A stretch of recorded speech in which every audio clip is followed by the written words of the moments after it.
Welcome to my second video on my new YouTube channel. This video is around the resolution for slitless spectroscopes in converging beams. And this is basically a summary of what I've learned over the last couple of months, trying to improve the resolution for my astrophotography setup that I'm using for spectroscopy. And we'll get to the limitations in a little bit. I was really inspired by this quote from Buil, a well-known amateur spectroscopist in France. And he said that using modest equipment is the best school. And I couldn't agree more. I mean, there are two elements in that quote basically. One is to first understand your modest equipment and understand its limitations. And then the second part is, how do you just with small modifications improve your equipment so that you get the maximum performance out of what you have. And that is basically central in this little video that I put together for you right now. So what I wanted to discuss is some concepts, definitions, understanding of resolution. What does resolution really mean for us in amateur spectroscopy? Then I'll show you the path that I traveled to get the research and get the information together around how you model some limitations for resolution. Then I show you how you can optimize and make some equipment choices to enhance resolution. Then I'll be briefly discussing other setups, and then I'll just finish with a small wrap up. So first of all, some resolution misconceptions. There are a couple of misconceptions around this topic that you can find on the internet, of course, and they're pretty wild. I tried to capture them here a little bit for entertainment, but also for our learning, right? So one is the lines on the grating are the maximum resolution. So if you have a star analyzer 100, then you have 100 lines per millimeter on the grating, and then your resolution should be limited to 100. That's not true. The other thing is, if you just increase the distance between the grating and the CMOS, then you will always increase your resolution. The other one is, you just need a very big aperture for higher resolution. And the other one is, you just need a lot of money for more resolution. In order to do anything meaningful with spectroscopy, you probably need a very expensive kit. Well, that is absolutely not true, and there are many examples of those that are coming up right now, and we'll also get a little bit to that in this talk. Then, somewhat related to the first one, slitless spectroscopy cannot go beyond a resolution of 200. So it is time for the mythbusters to come in and get some clarity around this topic. So let's start with that definition of resolution. So basically, the whole purpose of this is to get the smallest features at a particular wavelength. And in order to measure the size of the features, you could look at an absorption or an emission line, and then you could calculate this area and the shape of that form using this formula for the full width at half maximum. And you don't really have to calculate that yourself. You can use Best Project to do that for you once you have a one-dimensional spectrum. And in the last video, I showed you how you do that. Then resolution is basically defined as that ratio of the wavelength divided by the size of that small feature. So a resolution for 100 would mean that at 600 nanometers, your smallest feature is 6 nanometers, or 60 angstrom, if you would like to think about angstrom. So then there's this concept of low resolution in amateur spectroscopy, and it can be kind of confusing. And what people mean with low resolution spectroscopy is more that you take a single shot of a very broad range of frequencies, and this is just one type of spectroscopy. So here you see, for example, a shot that I got from Buil's website, from StarEx and SolEx. And you see that basically for the whole region of visible light, there is a single experiment done, and then you sample over that broad range of the wavelength. And that sampling has a certain resolution associated to it. And the resolution that you could typically get in this kind of type of activity is somewhere between 50 or so, or 2000s. That's typically what people report. With this approach, people are usually pursuing very faint objects. So you can also go for objects that have a magnitude close to 8 or 9 in magnitude. So that's relatively faint. And the equipment that people use are those star analyzer gratings, like the star analyzer 100 or 200. And then there's ALFI, it's the slit spectroscope, and it comes at a design resolution for 600. And there's also a variation for that at 200 for the more faint objects. And then you have a variation from StarEx that is specifically for this low resolution kind of work. Then the other area that people are talking about is what they call high resolution, but it's a very different objective of an experiment. There the range of your frequencies is very short, very small, and then you're putting all your sampling and all your effort just after one specific feature. So people here report out very high resolutions, but then for a very, very short range. These types of experiments, they typically are need a lot of photons. You either need a very big telescope aperture to catch a lot of photons, generally you only see a limited magnitude of about 7 or so for amateur setups. Now there's a solution for that for StarEx high resolution, and there's some more commercial solutions available as well for those types of experiments. Now this is just two different styles of experiments rather than if the resolution is high or if the resolution is low. So what I'll be focusing on in this talk specifically is that kind of low resolution type of experiment where you have a single shot for a broad range of frequencies, and then my challenge is to get the highest resolution for that low resolution type of experiment. So I would like to get the highest resolution, but then over a broader range of frequencies. So here you have two low resolution examples that I found from the RSpec database. That is from the American Association of Variable Stars Observers. It's a public database, and you can basically see what other people are submitting as pro-amateur scientific data. And on the left-hand side, you see a low-res solution where somebody sampled that with a relatively high resolution, so that's close to 600. And they did that with a slit spectrograph. Then on the right-hand side, you see the same object. It's a Tycho board that started as about to explode. But it was acquired with a much lower resolution. And this is also low res, but then you see that the resolution for that low res example is just much lower. And you can absolutely see that it's much harder to reconstruct certain features from that lower resolution, low res experiment. So low resolution doesn't necessarily means that this is a bad experiment. It could be that the objective of the right-hand side experiment was to go after maybe a more average size of the light that is collected at those wavelengths. And they could do that, for example, to go after those types of faint objects. So lower resolution doesn't necessarily mean that you have a bad experiment.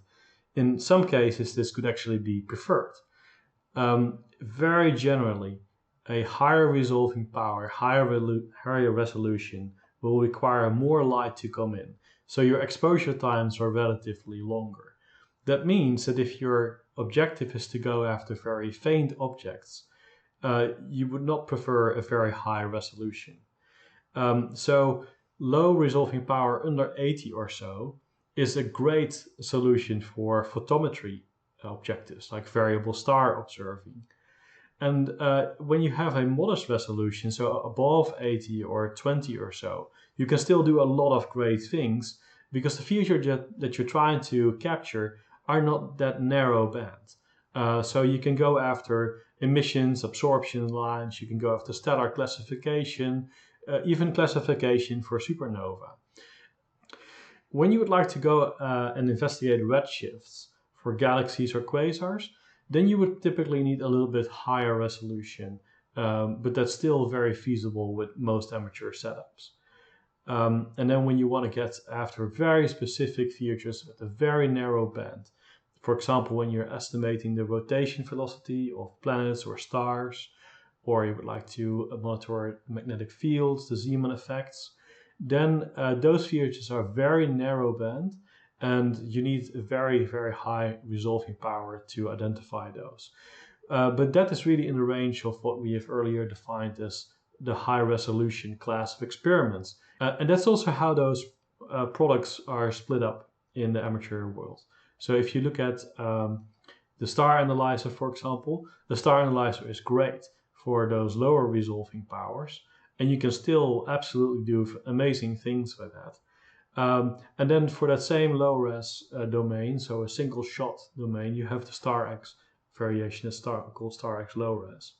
When you would like to go for that high res experiment, then you would just switch over to a StarEx high res. So that basically shows you that you don't always need to have a very high resolution, but you just would like to get the best resolution out of your conditions and your existing setup. So let's go and talk a little bit about the converging beam setup and how you can investigate resolution for these types of systems. This is what I was in particular struggling with. So you see my astrophotography wide field setup there that I'm using for spectroscopy. So I have a RedCat 51 APO 250mm focal length telescope there. It's almost like a fixed lens rather than a telescope. It's a refractor. And then I put it on a guided mount, so an AM5 that is guided. And then I have a monochrome camera, an ASI 533 on the back. And between the camera and the telescope, I was able to place this star analyzer 100 grating using a T-nozzle adapter. So this means that you're putting your grating in this converging beam, right? The light rays that enter the grating, they're not coming in straight parallel, they're coming in under an angle because you're basically putting them between the telescope and your CMOS sensor. So that has some effects, as we'll see in a little bit. So the grating then projects the zero order, so that's the star, and then the first order diffraction on your CMOS sensor.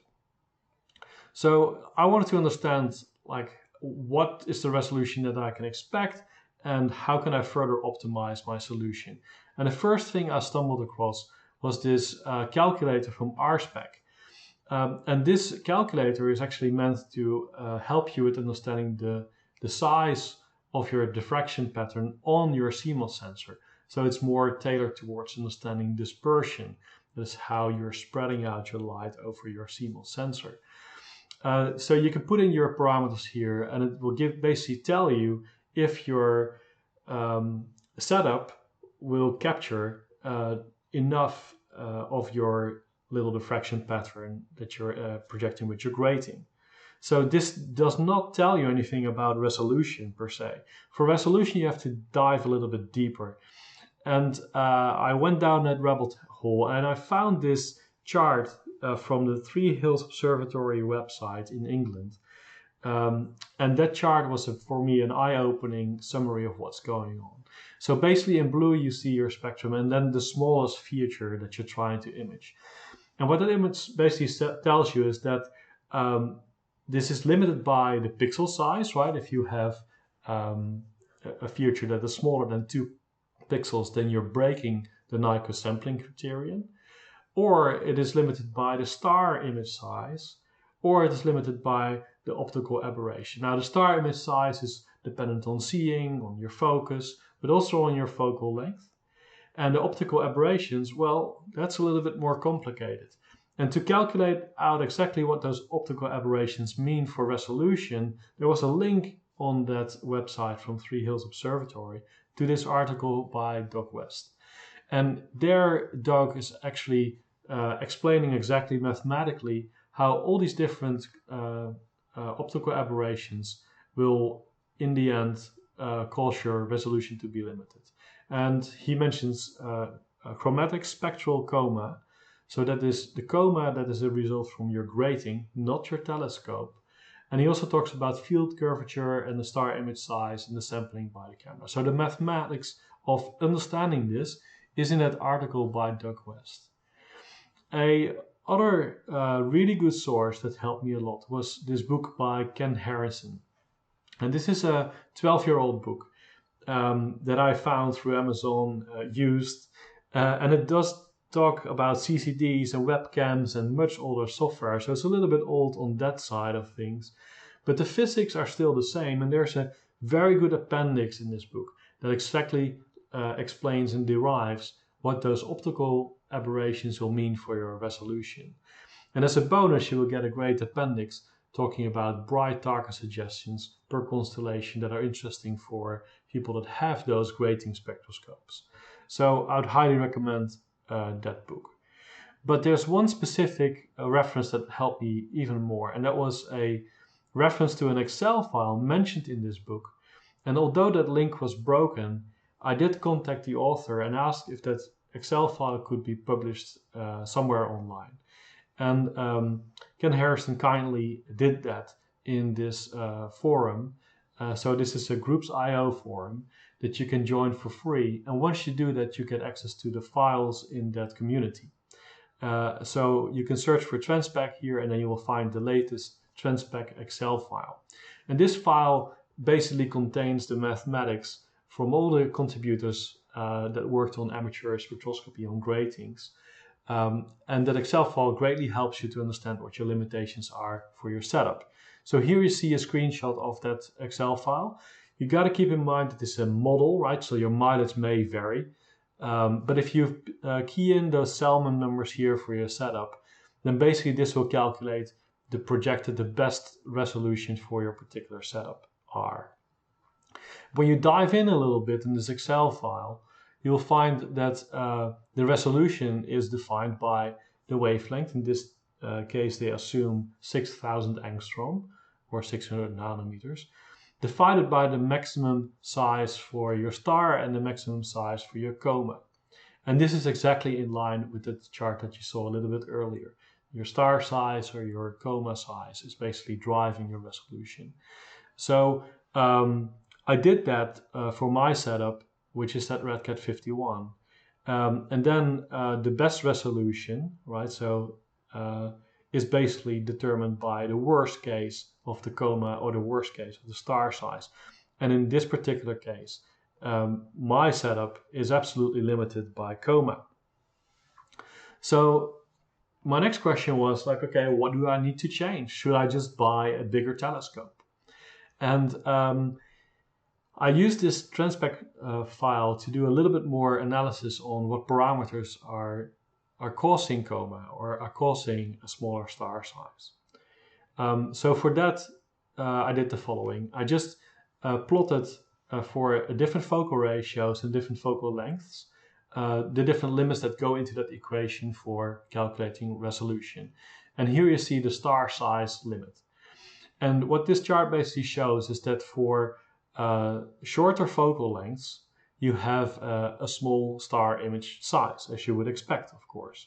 So in order to have a high resolution for a converging beam setup, you need to have a very small star image, which means that you would prefer a smaller focal length. The other limitation was the Coma size. So here you see that for very fast telescopes, you're having a very large Coma error.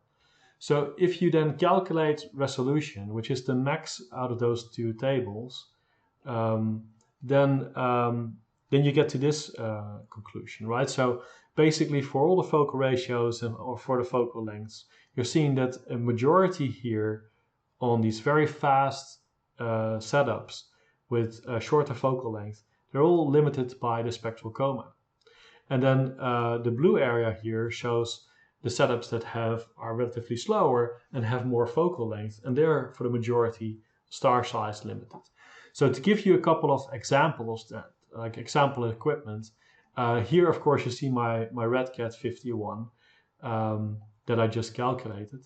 But let's look at some other setups that are relevant as well. So here you see an imaging Newtonian, for example, a very, very popular rig for astrophotography, a big aperture and a good focal length, right? 800 millimeter focal length. It's a fast system, and therefore this one is spectral Coma limited, and the resolution that you can expect with just a star analyzer will not exceed 73. So here you have another APO, a little bit more focal length and a little bit slower. So you will see that also this setup would be spectral coma limited with a resolution of 140. Then Smith-Cassegrain, a very slow system with a very large focal length, will likely be star size limited, and the resolution would not exceed 150. And then here you have the SARBLUE Max 60. This is a telescope that you can buy for $100 on Amazon. It is relatively slow. It has a modest focal length, and it is star size limited, but the resolution is beating most of them with a resolution of 250. So Coma is absolutely a resolution limit for many astrophotography rigs. So people coming from an area where they are used to wide field imaging with fast scopes and they would like to dive into amateur spectroscopy, they will likely face these spectral coma limitations. So what do we do about it, right? So I found this article from Buil, and there he basically exactly lays out why Coma is such a big deal for faster telescopes, and he completely calculates that out and also has some simulations there that shows that error of Coma for different wavelengths. So it's slightly worse at higher wavelengths. He then also calculates the resolution, the solution for this problem. So basically he parameterized what kind of prism would make sense to put in line with the grating to remove that Coma error. And that prism is tuned to eliminate Coma at one specific frequency, but it is also still robust enough and meaningful enough for the other frequencies that you're interested in a typical low-res setup. There's not a lot of choices in Prism, so the only one that you can find is that Star Analyzer 3.8 degrees Prism, and that coincidentally, probably not, happens to be exactly the grating that Buil here suggested to compensate for Star Analyzer 100 Coma error. Now there are some drawbacks there for inserting a prism into your light path. One is that the spectrum will be more nonlinear, so that has to do in how you calibrate the wavelength for your spectrum. You need more points to calibrate the wavelength for your spectrum if you use a prism. Now, in the previous video, we've shown that you always need more points to do any kind of sensible calibration, even on a Star Analyzer 100. So the Star Analyzer 100 is not linear anyway, so I don't think that's a big drawback at all. The other drawback is that the zero order star will not be a perfect circle anymore. It will be a little bit deformed. So you have to be careful that you don't make big errors there. That is also a relatively marginal drawback from inserting a prism into your system. But then if I put in this data in my calculator, I see a massive improvement. So first of all, that star size limitation is still the same. So there's no impact because I inserted a prism there. But then that Coma error is completely knocked out, which means that then for my best resolution, all my best resolution is from now on star size limited. And this is a great insight for me because it basically means that those wide field astrophotography units that are fast and have a small star size are very attractive for amateur spectroscopy. So they have relatively high resolution and they're relatively fast and very portable to do spectroscopy with. So that's a very useful insight for me. So you can do further optimization, of course, by then increasing the distance of the grating to your CMOS sensor. So you see though that in the black line, if I would have not used the prism, my resolution would still be that limited at that 110 resolution.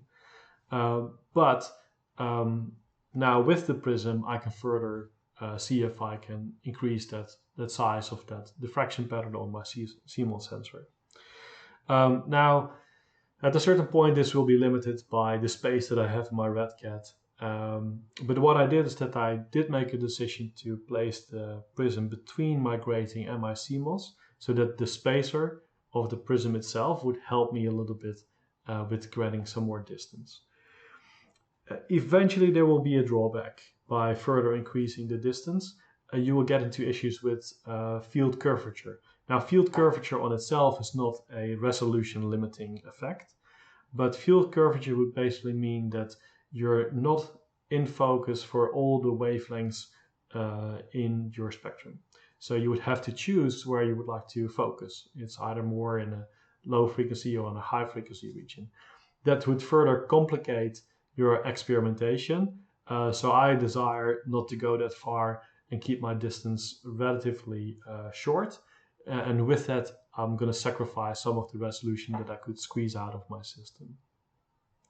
So let's look at some results. Right, here is Sirius, the star, with my previous setup. So the distance was 52 millimeters, and I didn't use a prism, so this was just a star analyzer 100. And using BAS project, I could see what the resolution was, and it was close to 86, around that frequency. Now, if I then insert my prism and I keep the same distance, then I get a much higher resolution. So this is almost double the resolution with just adding the prism, and with that eliminating the effect of Coma. So that is, in my mind, a very attractive change to make on my rig. So we've spoken mostly about converging beam setups now. I wanted to talk about some other configurations as well. One is that of objective grating. So here you would place your grating on the outside of your telescope. So not in the light path between the telescope and your CMOS, but it would be on the outside. The big advantage here is that your incoming starlight is entering completely parallel, so you don't have any issues with Coma and those aberrations. This is a configuration that is relatively straightforward to make. I here run an adapter on a DSLR camera. This was one of my very first setups that I used for spectroscopy. There is a team there in Germany that completely figured this out and is driving this to the max, and they're reporting great results. I'll put a link to one of their articles in the description for the YouTube video. You can do this also for the Red Cat. In that case, I printed a 3D printing adapter here to just hold the grating on its place. The problem though is that if I used an astro camera, then at a certain point I'm running out of space. I cannot get both the zero image and the diffraction pattern on my chip. So I would have to then choose to only image the diffraction pattern, and I could do that. It would just fit. My resolution in that case would be much higher, because basically the distance that I have to model between the grating and my CMOS is now the full focal length. So the resolution that is predicted there is close to 1000, 1400 or so. The drawback though is that now all the light needs to pass only through this little hole of that grating. And then I'm basically applying an f-stop to my setup. This is then resulting in an f10 setup. So the resolution is high, but I can only pursue very bright objects. There are ways around that though. You could, for example, buy a bigger grating. So here is a Thorlabs transmission grating. It is 50 by 50 millimeters. So it is basically effectively stopping down your rig to f5. It comes in 300 lines per millimeter, and on a focal length of 250, the resolution will be very high, but then also that diffraction pattern will be very big. So I have to stitch together the spectrum out of multiple exposures, and that will make my life pretty complicated. There are some people that do that successfully though, and BAS project has a feature to stitch spectra together, so that it's very well possible, and some people are pursuing this. Another setup is of course the slit spectroscope, and when you look at how those are designed, they have a collimator after your telescope and before your grating, and that collimator, its whole job is to make those light rays go parallel before they hit the reflection grating, so they don't suffer from the Coma errors that we just experienced in the convergent beam setup. So this is very well described in a recent book by Francesco Har. that you can find even in an English translation here in the US. And there's also a video from the Dark Sky Geek that I would highly recommend. Although he now talks mostly about high resolution StarEx, he also promised us to do a special on the low resolution StarEx. So I hope that we can see that very soon. So just to wrap this up. So first of all, there are so many opportunities to get more out of what you have. And using TransSpec is really helping you to understand where your bottlenecks are and what modest modifications you can do to increase the performance of your existing kit. And as you saw from my examples, this is not a matter of money, it's not a matter of big telescopes. It is really a matter of understanding your system and understanding what tweak is required to get it to the next level. The other finding that I had is that for astrophotography amateurs that move into spectroscopy, you should be very aware of this effect for Coma, for a converging beam setup. Absolutely run the tool, evaluate if a Prism would make sense to you. If you're able to combat Coma errors though, you will be in a very good spot with a very high resolution setup that is also very fast. And because today we have great mounts to do great tracking, we could create portable setups with nomadic behavior where you can do spectroscopy wherever you want. You gotta always ask you though, I mean, is higher resolution really the big purpose for spectroscopy? In many cases it is not. There are many other objectives that make spectroscopy run a good one. You have to think about the limited magnitude, you have to think about signal to noise ratio, and running of course a good experiment. That comes along with a lot of practice aside from just going after the highest resolution. So with that in mind, I hope this helped you a little bit in understanding my journey and how I try to get the best out of my rig. I hope you shoot some stars and clear skies.